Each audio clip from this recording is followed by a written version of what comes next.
Volám sa Valentín Oj. Narodil som sa v rodine tkáčov. Môj otec, ktorý sa na plný úväzok venoval tkaniu, mal zároveň prácu zvonára v miestnom premonštrátskom opáctve. Vzdelával som sa u mníchov z opáctva a stal som sa zručným lingvistom. Ovládam 10 jazykov, ktoré boli používané v mojej ére. Študoval som aj starogréčtinu a hebrejčinu. V roku 1783 som získal titul tlmočník kráľa Ľudovíta XVI. V roku 1786 som bol tlmočníkom kráľa, admiralitného dvora a radnice. Bol som členom úradu pre písomnosti. Moja túžba pomáhať nevidiacim ľuďom sa zrodila v roku 1771, keď som sa zastavil na obed v kaviarni na Place de la Concorde v Paríži. Tam som sa stal svedkom toho, ako skupina ľudí z hospicu pre nevidiacich Kensven bola počas náboženského pouličného festivalu St. Ovid Fair vystavená posmechu. Dali im somárske čiapky, nadmerne veľké kartónové okuliare a prikázali im hrať na hudobné nástroje, čo vyústilo do kakofónie zvukov. Rozhodol som sa založiť školu s Charlesom Michelom de Lépée.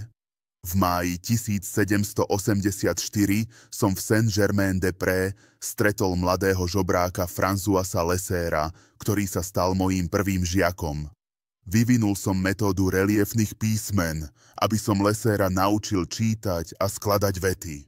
Môj žiak dosiahol rýchly pokrok a tak som tento úspech mohol publikovať v septembri 1784 v novinách Journal de Paris, na základe čoho som dostal podporu od Francúzskej akadémie vied Bocas pomocou filantropickej spoločnosti OI, som vo februári 1785 založil Inštitút pre slepú mládež, Institut des Jeunes Aveugles. Vychádzajúc z filantropickej dielne pre nevidiacich, som získal podporu Ľudovíta XVI. 26. decembra 1786 sa táto škola stala kráľovskou inštitúciou pre nevidiace deti.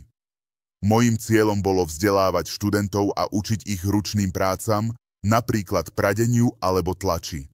Počas francúzskej revolúcie bola škola 28.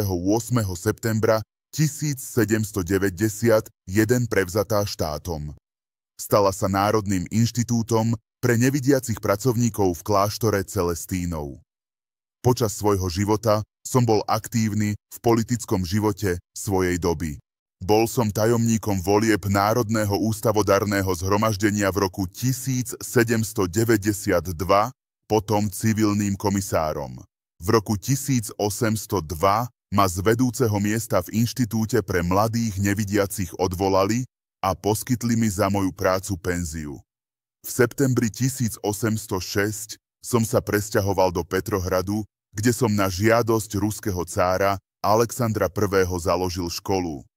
V roku 1817 som sa vrátil do Paríža, aby som žil so svojím bratom René Justom Oyom, ktorý je považovaný za zakladateľa modernej mineralógie.